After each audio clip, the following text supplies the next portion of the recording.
How to recover your suspended Twitter account without login.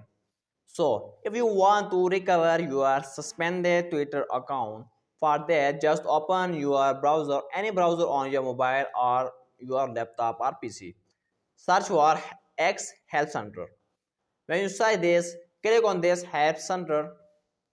When you click on this Help Center, you can find there is search option. What can we help you find?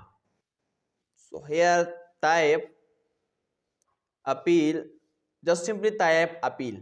When you type this, now there is a drop down search menu and new topics.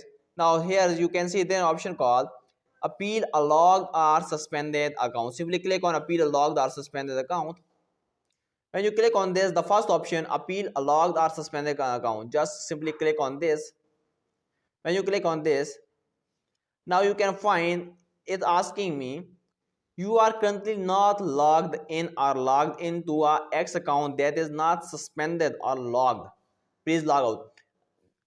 As I have not logged in any suspended account, that's why it's showing me log out first to from another account and log in using your suspended account and then appeal.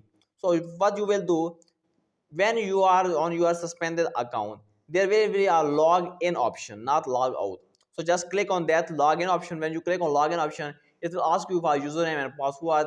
Just enter your username and password of that suspended account. When you log in onto your account, then they will ask you to submit your appeal. Simply click on submit and your appeal will be submitted. And on your entered email, registered email, they will contact you and your account will be unsuspended.